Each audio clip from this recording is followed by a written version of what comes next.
우리에게 주시는 하나님의 말씀은 요한 3서 1장 1절부터 15절 말씀입니다.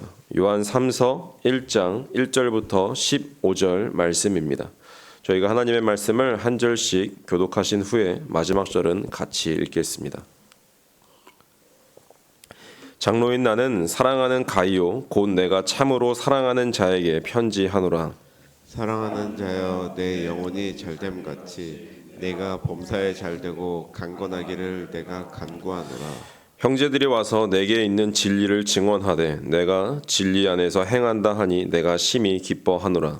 내가 내 자녀들이 진리 안에서 행한다 함을 듣는 것보다 더 기쁜 일이 없도다. 사랑하는 자여, 내가 무엇이든지 형제 곧 나그네 된 자들에게 행하는 것은 신실한 일이니 그들이 교회 앞에서 너의 사랑을 증언하였느니라. 내가 하나님께 합당하게 그들을 전송하면 좋았으리로다. 이는 그들이 주의 이름을 위하여 나가서 이방인에게 아무것도 받지 아니함이라. 그러므로 우리가 이 같은 자들을 영접하는 것이 마땅하니 이는 우리로 진리를 위하여 함께 일하는 자가 되게 하려 함이라. 내가 두어 자를 교회에 썼으나 그들 중에 으뜸 되기를 좋아하는 디오드레베가 우리를 맞아들이지 아니하니 그러므로 내가 가면 그 행한 일을 잊지 아니하리라. 그가 악한 말로 우리를 비방하고도 오히려 부족하여 형제들을 맞아들이지도 아니하고 맞이하고자 하는 자를 금하여 교회에서 내쫓는도다. 사랑하는 자여, 악한 것을 본받지 말고 선한 것을 본받으라. 선을 행하는 자는 하나님께 속하고 악을 행하는 자는 하나님을 배웁지 못하였느니라. 데메드리오는 뭇 사람에게도 진리에게서도 증거를 받았음에 우리도 증언하노니 너는 우리의 증언이 참된 줄을 아느니라. 내가 내게 쓸 것이 많으나 먹과 붓으로 쓰기를 원하지 아니하고 속히 보기를 바라노니 또한 우리가 대면하여 말하리라. 함께 읽겠습니다. 평강이 내게 있을지어다. 여러 친구가 내게 문안하느니라. 너는 친구들의 이름을 들어 문안하라. 아멘. 요즘 유튜브를 보면은 이제 그런 것들이 굉장히 많은 것 같아요. 해외 여행 유튜버들이 굉장히 많은 것 같습니다. 뭐 예전에도 배낭 여행족들이 많았다라는 것을 이제 듣기는 들었는데 요즘에는 그 유튜브로 더 이렇게 드러나기 때문에 좀 더 많이 해외 여행을 가는구나라는 것을 이제 좀 보게 되는 것 같습니다. 이제 그런 사람들 중에 이제 계획적으로 다니는 사람들도 있지만 그 중에는 이제 자신이 이제 삶에서 계획해왔던 그런 안정적인 그런 삶을 접고 별다른 그런 계획 없이 그냥 이제 발 가는 대로 한번 가고 싶다, 이제 떠돌고 싶다라고 하는 사람들도 이제 많더라고요. 이제 꼼꼼히 계획하지 않은 여행은 이제 물론 계획했더라도 뜻하지 않은 그런 난관에 이제 봉착하는 모습을 이제 유튜버들 중에도 많이 보게 되는 것 같습니다.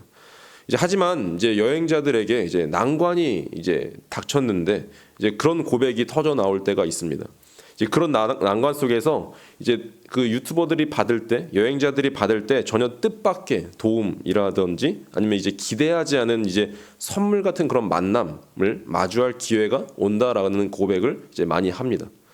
숙소도 이제 스스로가 잘못 예약할 때도 있고 아니면 나는 제대로 예약했는데 이제 그쪽 숙소 측에서 캔슬을 시킬 때도 있고 잘못 예약했을 수도 있고 이제 쩔쩔매고 있는데 이제 근처 이제 어떤 사람이 이제 외국인이 그냥 지나가면서 도와주기도 하고 이제 같이 다녀주면서 가장 저렴한 숙소도 이제 찾아주고 밥도 먹여주고 하는 그런 장면들을 보면서 이제 그리고 세계 각국의 사람들과 이제 함께 지내는 모습을 보고 또한 마음을 열고 함께 밥 먹고 여행도 하고 인종과 언어 민족을 뛰어넘어서 이제 인간 본연의 그런 어떤 친절과 사랑, 화평을 경험하는 모습을 이제 볼 때가 있습니다. 저는 이제 그런 낯선 사람들 사이에서 계획하지 않은 그런 선물과 같은 친절을 경험하는 것을 보게 되는데 낯선 사람들에게서 환대를 이제 경험하는 것을 보는 저로서는 제가 봐도 참 놀랍고 감격적일 때가 있더라고요. 그러면서 이제 배낭여행의 매력은 이제 그런 데에 있는 것 같습니다. 사람들이 다소 불편하고 이제 불안정한 여행에 빠져드는 그 이유는 이제 쉼없이 돌아가는 그런 이제 커다란 기계의 부속품처럼 살아가고 있는 그런 일상을 벗어나서 이제 예측 가능하고 메마른 삶을 벗어나서 차별 없는 그런 환대와 친절이라는 그런 뜻밖의 은혜를 만나고 경험하고 누려보고 싶어하는 그 사람들 속에 이제 속 깊은 갈망 때문인지도 모른다고 생각하게 되었습니다. 저는 이런 것들을 바라보면서 생각해 보면서 1세기경에 이제 로마 전역에 흩어져 있는 이 나그네와 행인들처럼 살아갔던 이 초기 교회의 삶이 그려졌습니다. 그리스도인이란 무엇입니까? 애초에 자신의 계획을 내려놓고 하나님께 모든 것을 맡기고 살아가는 사람들이죠. 그만큼 그리스도인의 삶은 이제 하나님의 인도하심을 따라갈 때 경험하는 뜻밖의 선물 같은 은혜에 대한 간증들로 채워지기 마련입니다. 특별히 이 초기 교회, 이 순회 전도자들의 삶은 더욱 그러했습니다. 그들이야말로 이 복음을 가지고 그냥 복음 하나만 가지고 기쁜 소식을 전하기 위해서 무슨 일을 만날지 알 수 없는 그런 낯선 곳으로 찾아가는 여행자들이었습니다. 그들은 자신이 도착한 지역의 그 가정들의 환대와 친절과 섬김이 없이는 결코 살아갈 수 없는 나그네요 행인들이었던 것입니다. 거꾸로 생각하면은 이 나그네와 행인들이 굉장히 불쌍해 보이지만 이 사람들이 이제 복음을 가지고 이제 떠돌아다니는 것을 보면서 미래와 안전이 보장되지 않은 그 여행을 하며 타인의 환대에 의존하며 살 수밖에 없었던 이 순회 전도자들의 삶은 오히려 그들을 맞아들이고 섬겼던 성도들에게 과연 은혜로 사는 삶이 무엇인지를 생생하게 체험하게 해주었을 것입니다. 그뿐 아니라 이 이방인들에게로 그냥 낯선 곳으로 복음만 그냥 들고 나아갔던 이 순회 전도자들로 인해서 이 지역교회의 그리스도인들은 나라와 민족과 언어와 인종을 넘어서는 이 사랑과 진리 안에서의 이 교제가 얼마나 놀랍고 감동적인 것인지도 알게 되었을 것입니다. 이 초기 교회가 이 로마 사회에서 새로운 희망을 제시하는 이 대안적 공동체로 부상하게 된 데에는 그들이 무엇이 있었기 때문이죠. 예수 그리스도의 복음으로 말미암은 참된 사랑과 차별 없는 환대를 특징으로 나그네와 행인들의 공동체로 살았다는 데에서 그 이유를 찾을 수 있습니다. 오늘 본문인 이 말씀에 그렇게 산 사람들, 나그네와 행인들을 맞아들이며 그 사람들을 섬겼던 그런 사람들을 칭찬하는 그런 모습이 나옵니다. 자신이 받은 그 복음을 버리고 썩혀버린 것이 아니라 그것을 전하며 살아간 교회의 모습을 오늘 볼 수 있는 것이죠. 어제 살펴본 이 요한 2서는 아시다시피 진리에 초점이 맞추어져 있다면 오늘 요한 3서는 사랑에 초점이 맞추어져 있습니다. 그리고 요한 1서는 우리가 살펴보았듯이 진리와 사랑 모두 핵심 주제였죠. 진리는 무엇입니까? 생명의 말씀이신 아들 예수 그리스도를 대변하는 주제가 바로 진리라고 한다면 사랑은 무엇이죠? 그 아들을 세상에 보내신 그 아버지 하나님을 가리키는 주제입니다. 아버지를 가리키죠. 그래서 이 요한서신에서 진리와 사랑에 관한 그 가르침들은 모두 예수님과 하나님, 즉 아들과 아버지에 대한 가르침이며 아버지와 아들이 어떻게 교제하고 있는지 그런 것을 교회에 가르치고 있는 것입니다. 그래서 요한이 강조하는 대로 본질상 교회가 무엇이냐 하면 교제, 코이노니아라는 그 흐름을 우리가 가져온다면 이 교회가 아들이신 그 예수 그리스도를 믿고 그의 가르침에 충실하다라는 것은 진리를 지키고 있다라는 뜻이죠. 그리고 교회가 하나님을 믿는다는 것은 이 아들을 세상에 보내신 그 아버지의 그 사랑 안에 거하는 일이 된다라고 말씀하고 있습니다. 그런 측면에서 이 요한 2서가 이 진리로 자신을 지키는 이 교회에 관한 서신이라면 이 요한 서신 오늘 말씀은 사랑으로 나 자신을 지키는 교회라고 부를 수 있습니다. 사랑으로 지킵니다. 오직 아버지 하나님의 사랑을 따라 걸어가는 그 교회가 되기를 간절히 간구하는 마음이 전해지는 이 편지가 요한 3서입니다.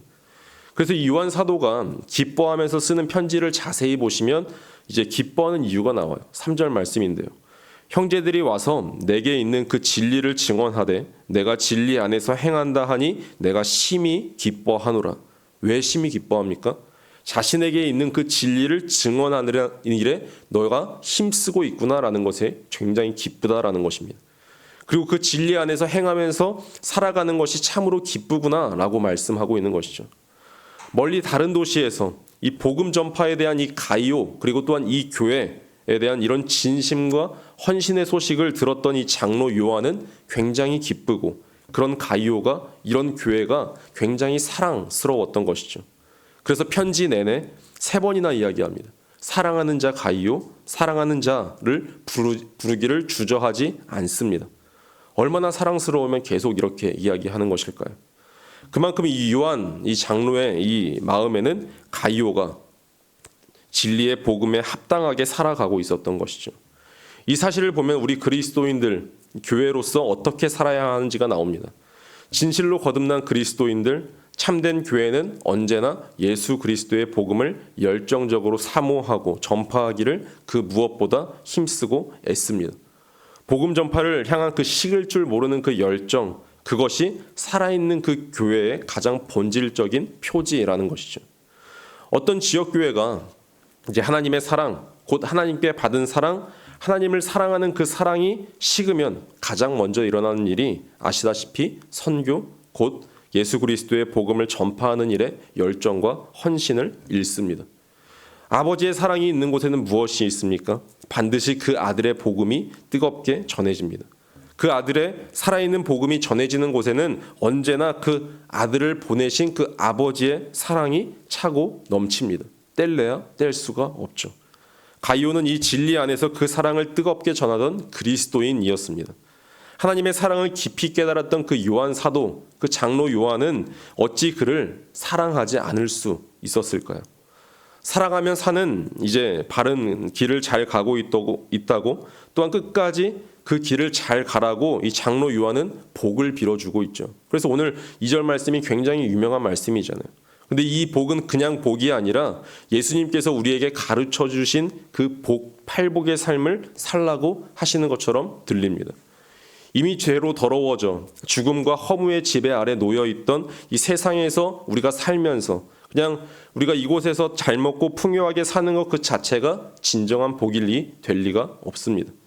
그래서 예수님이 새로 재해석하신 진정한 복의 상태는 뜻밖에도 하나님과 그의 나라를 이미 가졌기 때문에, 너희가 가졌기 때문에 오히려 그 심령이 한없이 가난한 것이고, 모든 관계가 비틀려져 버린 이 세상과 함께 너희가 춤을 추는 것이 아니라 오히려 그런 파괴된 세상의 비참을 외면하지 않고 늘 애통해하는 삶이라고 이야기합니다. 예수님이 재해석하신 이 진짜 복이란 이 세상에 준동하고 있는 그 악을 만나도 공의로운 심판을 내가 하는 것이 아니라 하나님께 맡기며 차마 하나님의 뜻을 저버릴 수 없어서 온유한 자의 길을 가는 것이며, 단지 배가 부르고 세상 복 많이 받아 풍요하게 되는 것이 아니라 하나님께서 말씀하신 그 곧 모든 바른 관계에 줄이고 목말라 하며 살아가는 것이 복이죠.